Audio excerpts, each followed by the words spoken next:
Hello everyone, welcome to my YouTube channel. मैं अंकिता। आज मैं आपको पढ़ाऊंगी स्मूथ एंडोप्लाज्मिक रेटिकुलम।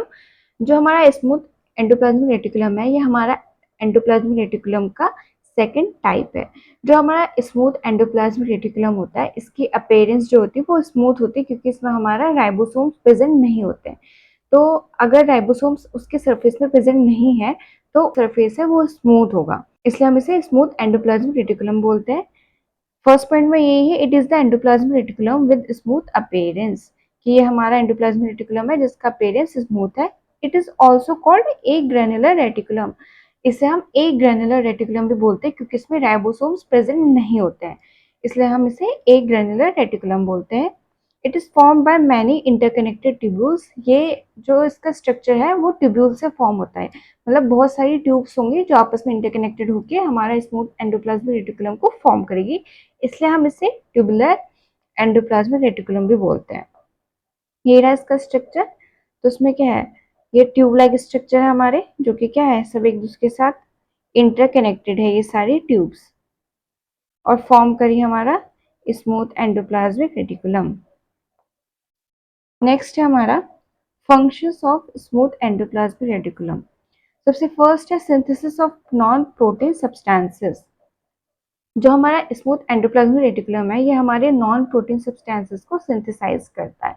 इससे प्रीवियस वीडियो में मैंने आपको बताया था कि जो हमारा रफ एंडोप्लाज्मिक रेटिकुलम होता है, उसके ऊपर क्या होता है, उसके सरफेस में राइबोसोम्स प्रेजेंट होता है, और राइबोसोम्स क्या करते हैं, प्रोटीन सिंथेसिस या प्रोटीन फॉर्मेशन का फंक्शन करते हैं। इसलिए वो हमारे जो हमारा रफ एंडोप्लाज्मिक रेटिकुलम है, वो हमारा क्या करेगा, प्रोटीन सब्सटेंसेस को सिंथेसाइज करेगा, और जो हमारा स्मूथ वाला है वो हमारे नॉन प्रोटीन सब्सटेंसेस को सिंथेसाइज करेगा। जिसमें सबसे फर्स्ट पॉइंट हमारा smooth endoplasmic reticulum is responsible for synthesis of non protein substances such as cholesterol and steroids. तो जो हमारा स्मूथ एंडोप्लाज्मिक रेटिकुलम है, वो हमारे नॉन प्रोटीन सब्सटेंसेस जो कि कोलेस्ट्रॉल और स्टेरॉइड्स है उनको फॉर्म करता है।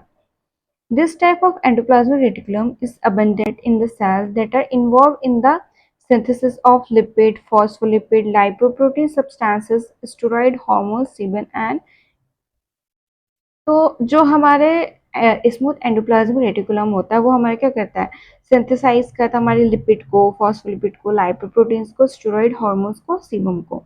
तो क्या होता है, जो हमारा स्मूथ एंडोप्लाज्मिक रेटिकुलम होता है वो हमारी हर एक सेल में प्रेजेंट होता है। एग्जाम्पल में जो हमारे मेल में टेस्टिस प्रेजेंट होती है, उसमें जो हमारा स्मूथ एंडोप्लाज्मिक रेटिकुलम है वो क्या करेगा, स्टेरॉइड हार्मोन्स, यानी कि स्टेरॉइड हार्मोन्स हमारे क्या होते हैं, मेल्स में टेस्टोस्टेरोन होता है तो वो फॉर्म करेगा। सिमिलर फीमेल में क्या करेगा, जो हमारा एस्ट्रोजन और प्रोजेस्टेरोन होता है उसको सिंथेसाइज करेगा।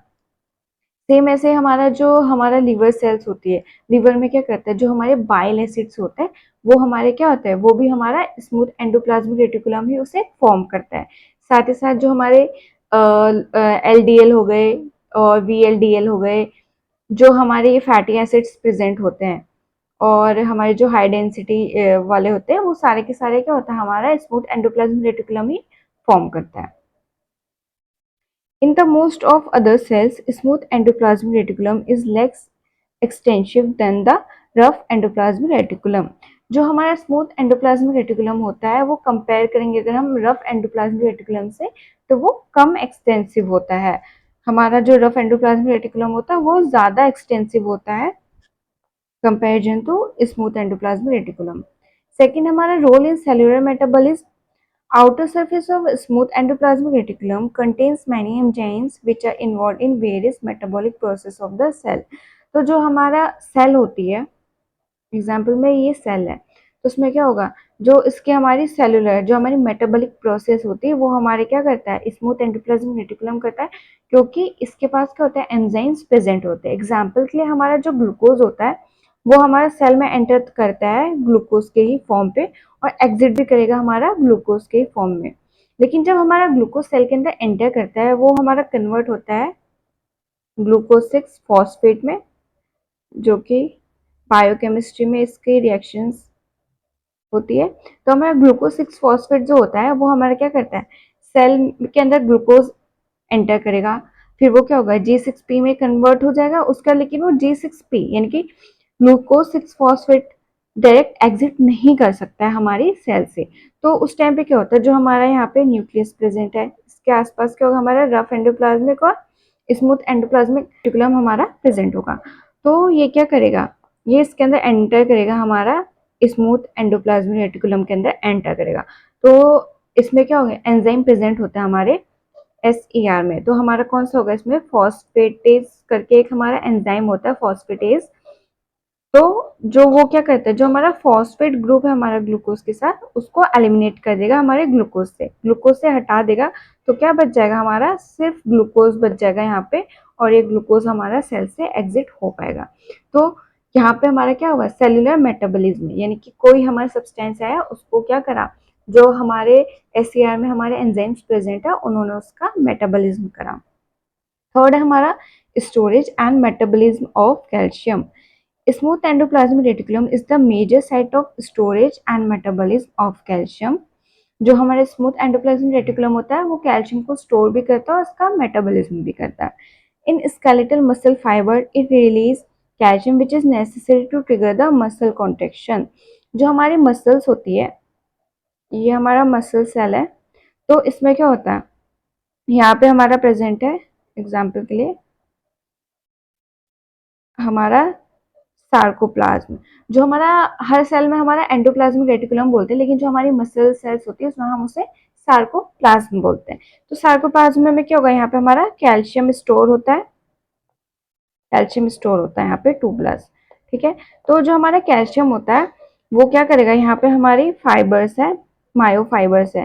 तो जब भी हमारी मसल कॉन्ट्रैक्ट कैसे होती है, बाहर से कोई भी स्टिमुलस आता है तो हमारा कैल्शियम क्या होगा, हमारे सार्कोप्लाज्म से रिलीज होगा और जाके बाइंड होता है हमारे मायोफाइबर्स में। जैसे मायोफाइबर्स में हमारे कैल्शियम बाइंड करता है, मायोफाइबर्स कॉन्ट्रैक्ट करते हैं, जिसकी वजह से हमारी पूरी मसल में कॉन्ट्रैक्शन दिखती है। And the last is catabolism and detoxification.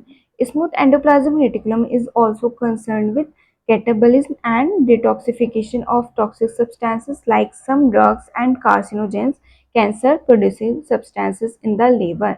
जो हमारे लीवर सेल होती है उसमें हमारे सबसे ज्यादा हमारे SER प्रेजेंट होते हैं, स्मूथ एंडोप्लाज्मिक रेटिकुलम प्रेजेंट होता है। तो क्या होता है, हमारा ये हमारा न्यूक्लियस है, इसके अराउंड हमारे स्मूथ एंडोप्लाज्मिक रेटिकुलम और रफ एंडोप्लाज्मिक रेटिकुलम प्रेजेंट है। तो क्या होगा, जो हमारे ड्रग्स होती है, हमारे टॉक्सिन्स होते हैं, वो जब भी हमारे सेल में एंट्री करेगी, चाहे वो अल्कोहल हो, टॉक्सिन्स हो या ड्रग्स हो, तो क्या होता है, इसमें भी एक एंजाइम प्रेजेंट होता है। तो वो क्या करेगा, हमारे ये जो सब्सटेंसेस है, जो टॉक्सिन सब्सटेंसेस है, उनको कन्वर्ट करता है मोर वाटर सोल्यूबल सब्सटेंसेस में, ताकि जो हमारे टॉक्सिन्स है वो इजीली बॉडी से एलिमिनेट हो जाए। क्योंकि कोई भी अगर सब्सटेंस होता है वो अगर वाटर सोल्यूबल, अगर वो बहुत ज्यादा वाटर सोल्यूबल है तो वो इजीली हमारी बॉडी से एलिमिनेट हो जाता है। इसलिए यहाँ पे जो एंजाइम होगा वो क्या करेगा, जितने भी हमारे टॉक्सिन्स है उन सबको वाटर सोल्यूबल फॉर्म में कन्वर्ट करेगा और बॉडी से एग्जिट करवा देता है या एलिमिनेट करवा देता है, जिसकी वजह से क्या होता है, हमारा डिटॉक्सिफिकेशन की प्रोसेस हो पाती है। तो हमारा स्मूथ एंडोप्लाज्मिक रेटिकुलम यहीं पे एंड होता है। वीडियो को like, subscribe, share and also hit the bell icon. Thank you.